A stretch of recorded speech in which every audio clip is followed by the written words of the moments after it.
اللهم صل على النبي الأمي وعلى آله وبارك وسلم عدد كل معلوم لك دائما أبدا صلاة تكون لك رضاء ولحقه أداء ولنا رحمة وشفاء. الحمد لله نحمده ونستعينه ونستغفره ونؤمن به ونتوكل عليه ونعوذ بالله من شرور أنفسنا ومن سيئات أعمالنا. من يهده الله فلا مضل له ومن يضلله فلا هادي له. وأشهد أن لا إله إلا الله وحده لا شريك له ولا وزير له ولا مشير له ولا معين له ولا ضد له ولا ند له ولا مثل له ولا مثيل له ولا شبه له ولا شبيه له ولا كفو له ولا ولد له. وأنى يكون له ولد ولم تكن له صاحبة. وأشهد أن سيدنا وسندنا وإمامنا وإمام الأنبياء وخاتم الأنبياء والمرسلين محمدا عبده ورسوله أرسله بالحق بشيرا ونذيرا وداعيا إلى الله بإذنه وسراجا منيرا. وصلى الله تعالى عليه وعلى آله وأصحابه أجمعين. أما بعد فأعوذ بالله من الشيطان الرجيم. بسم الله الرحمن الرحيم. فمن يعمل مثقال ذرة خيرا يره ومن يعمل مثقال ذرة شرا يره. اللہ تعالیٰ کے حضور میں دعا ہے کہ اللہ سبحانہ و تعالی ہمیں قرآن و سنت پر عمل کرنے کی توفیق عطا فرمائے. اللہ تعالی مجھے طلباء علماء کو قرآن و حدیث کا علم و عمل، فہم و تفہیم، درس و تدریس، دعوت و تبلیغ اور ان میں تحقیق، ان کی تأثیر، اثرات، انوار، برکات، اخلاص و استقامت کے ساتھ نصیب فرمائے.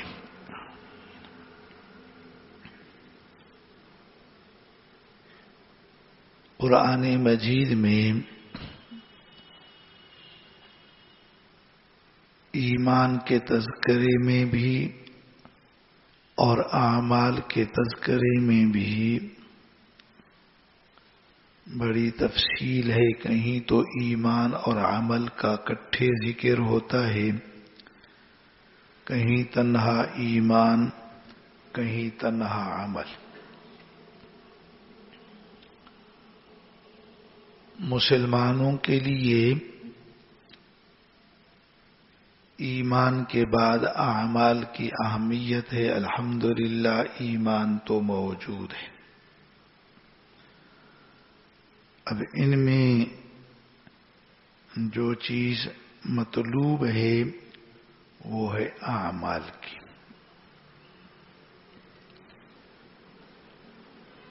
اور عام طور پر ہر آدمی خود میں بھی دیکھے، جہان میں بھی دیکھے تو مسلمانوں میں اعمال میں غفلت ہے،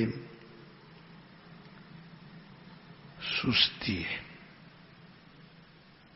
کہیں پر اعمال کا معاملہ تقریباً ہے ہی نہیں. ان کی جگہ پر اعمال بد ہی بد ہے. کہیں کوئی عمل موجود ہے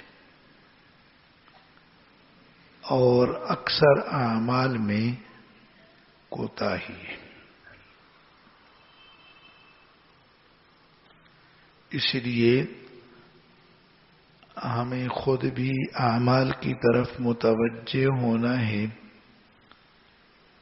اور اپنے متعلقین کو بھی متوجہ کرنا ہے.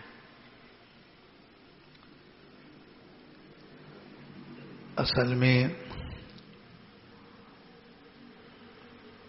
کچھ لوگوں میں یہ سوچ ہوتی ہے بس ایمان ہے سارا کام بن گیا، بخشش ہو جائے گی، یہ وہ. اسی لیے اعمال میں سستی ہے.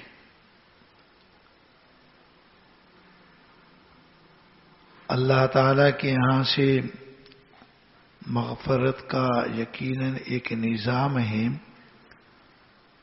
مگر آدمی اس کی وجہ سے سمجھے کہ اعمال کی ضرورت ہی نہیں، یوں بخشے جائیں گے، تو یہ اپنے آپ کو دھوکہ دینا ہے.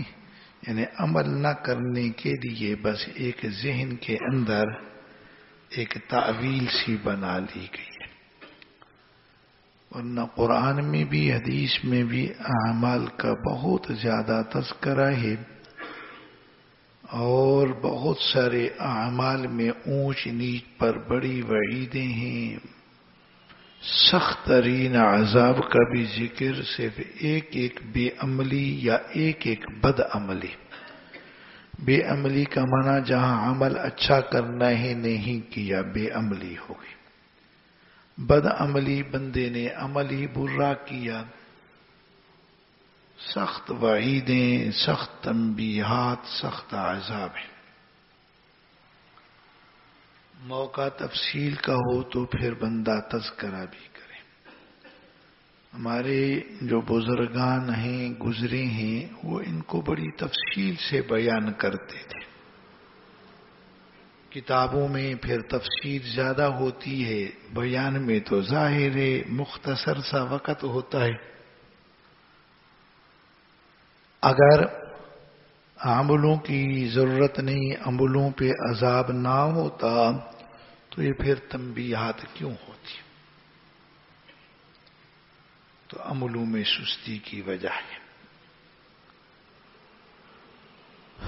ایک وجہ یہ بھی ہے کہ ایمان کا معاملہ تو آسان ہو گیا. ایک دفعہ آدمی نے ایمان قبول کر لیا، دل میں الحمدللہ موجود ہے، خود اسی ایمان کو دوبارہ لانے کے لیے ہر روز کا کوئی عمل نہیں ہے، آسان کام ہو گیا، اس پر تو آ گیا.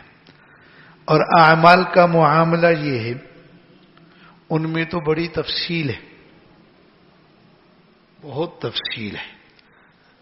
عمل ہیں یہ عمل، یہ عمل، یہ عمل، اور ادھر آدمی اعمال میں سست ہے، کرنا ہی نہیں۔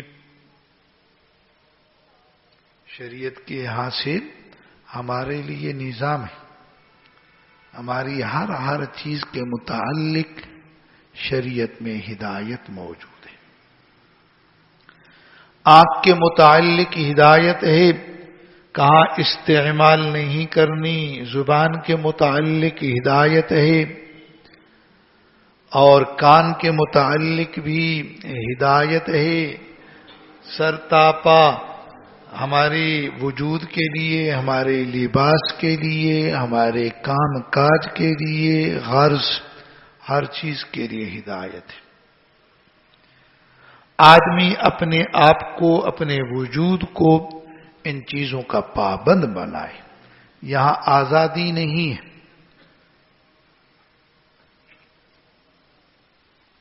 ہم عید کریں گے ٹی اور مر کر رکھتا ہفتے چمکا بھلا ہے۔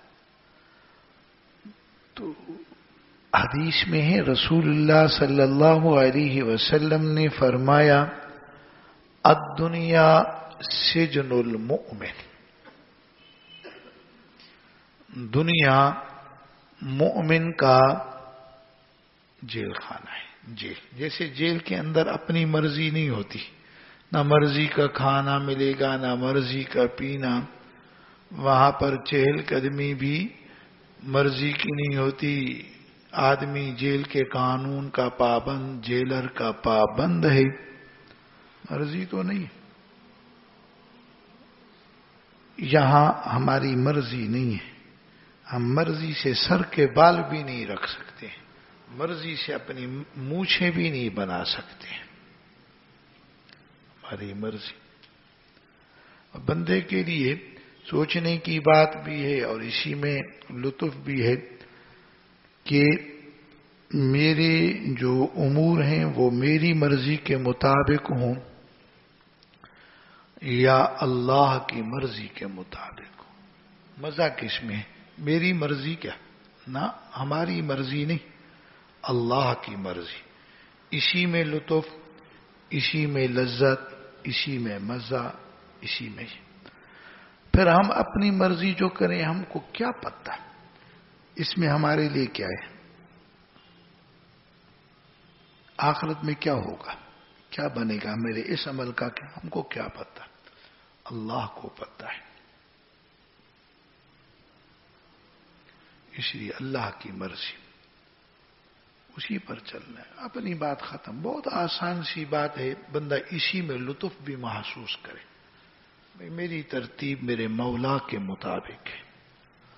تو بھائی اعمال میں آدمی اپنے آپ کو پابند سمجھتا ہے، اور انسان کا نفس یہ آزادی کو چاہتا ہے، پابندی کو تو چاہتا ہی نہیں ہے۔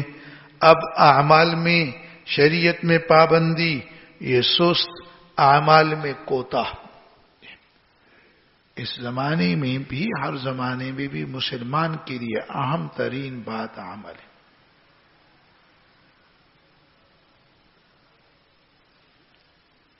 اور پھر ایک دنیا آ گئی ہے ہمارے اس زمانے میں، جس طرح کی دنیا کی ترتیب، دنیا کے معاش کی، گزران زندگی کی ترتیب ہے، وہ کوئی ایسی بنی ہے، آدمی بس اس میں پھنسا تو پھنستا چلا گیا۔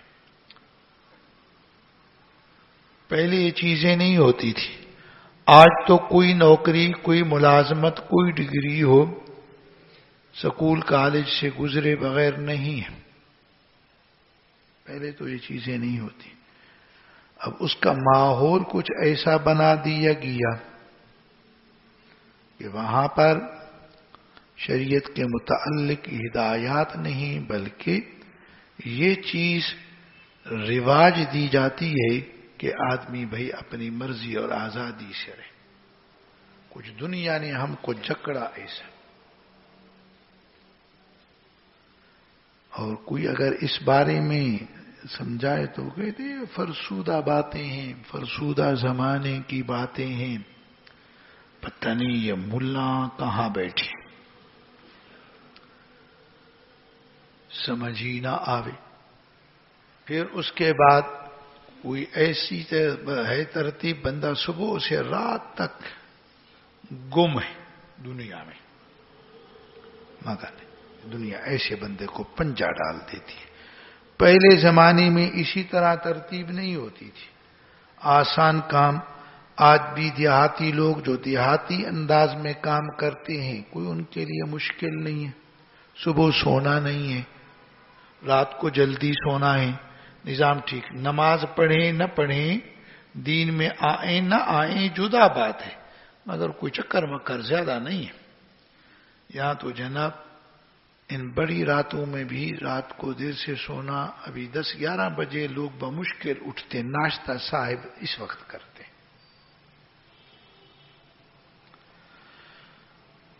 اوپر سے یہ کھانا خراب، بڑا موبائل آ گیا، سونے ہی نہیں دیتا ہے، کہتے جاگتے رہو۔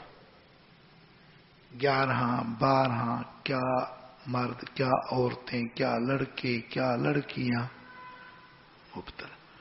یہ دنیا نے کچھ اس طرح بندے کو پھنسایا، کچھ اس طرح اپنے جال کے اندر شکار کیا، دین کی طرف توجہ نہ رہی، دنیا اور دنیا کا جال، موبائل اور موبائل کا جال آدمی کو بد عملیوں میں لے گیا، بد عملیوں کے ساتھ نیکیوں میں بے عملی میں لے گیا، عمل بھی الٹے ہوتے گئے، نیک عمل کا نام بھی نہ رہا۔ اس وجہ سے مسلمانوں میں لوگوں میں اعمال کا معاملہ بہت غفلت والا ہے، حالانکہ اعمال کی بہت بڑی اہمیت ہے۔ ذرا ذرا سے عمل پہ گرفت ہوگی۔ قرآن کہتا ہے فَمَن يَعْمَلْ مِثْقَالَ ذَرَّةٍ خَيْرًا يَرَهُ، جس نے عمل کیا ایک ذرہ برابر خیر کا، وہاں اس کو دیکھے گا، اس کا انجام دیکھے گا، اس کا نتیجہ دیکھے گا۔ وَمَن يَعْمَلْ مِثْقَالَ ذَرَّةٍ شَرًّا يَرَهُ، ایک ذرہ برابر برائی کی، ایک ذرہ سرسوں کے دانے کے برابر، اس سے بھی چھوٹی سے چھوٹی چیز ہو، اس کے برابر کوئی برا عمل ہے، اللہ فرماتے ہیں دیکھے گا۔ اور یہاں آدمی کہتا ہے جی عملوں پر تو گرفتی ہی نہیں ہوگی، عملوں کی تو پرواہ ہی نہیں ہے، نہ اچھے عمل کا شوق، نہ برے عمل کا ڈر، کوئی احساس نہیں رہا۔ رب تو اس قدر توجہ دلاتے ہیں فَمَن يَعْمَلْ مِثْقَالَ ذَرَّةٍ خَيْرًا يَرَهُ،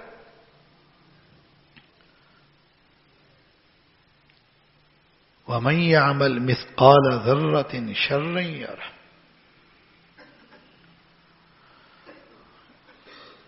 تو کچھ باتیں عرض کر رہا ہوں جن کی وجہ سے اعمال کا معاملہ گڑبڑ ہے، کچھ چیزیں، کچھ وجوہات ہیں۔ باتیں تو گناہوں میں ڈالنے والی بھی بہت۔ ایک بات یہ بھی ہے، آدمی جب دنیا میں کام کرتا ہے تو اس کا نتیجہ اس کو سامنے نظر آتا ہے، جلد ملتا نظر آتا ہے، اور انسان طبیعت کا بھی جلد باز ٹھہرا، وَكَانَ الْإِنسَانُ عَجُولًا، کوئی اس کی طبیعت فطرت ایسی ہے، اللہ نے امتحاناً بنائی ایسی ہے، بس جو جلدی کا نتیجہ۔ ہاں صاحب کیسے جلدی؟ مزدوری کرنی ہے، شام کو پیسے مل جائیں گے، پتہ ہے اتنے ملیں گے، شام کو مل جائیں گے۔ کوئی ہفتہ وار مزدوری والا ہوتا ہے، جمعرات کی شام کو مل جائے گا۔ کوئی ماہوار ملازمت والا ہے، ہر چیز دنیا کے اندر ہر چیز۔ کھیتی باڑی والا ہے، کوئی 6 مہینے بعد، کوئی 9 مہینے بعد، اس طرح نتیجہ ملنا شروع ہو جاتا ہے۔ انسان ٹھہرا جلد باز، جو نتیجہ جلدی کا ہے اس میں مبتلا ہوا۔ انسان کی طبیعت یہ بھی ہے، اپنے لیے دنیا میں سہولت کو، عیاشی کو پسند کرتا ہے، پھر اسی دولت کو اسی رقم کو فوراً اپنے اوپر یوں بنٹھن گیا ہوں، یہ کپڑا ملا، یہ گھر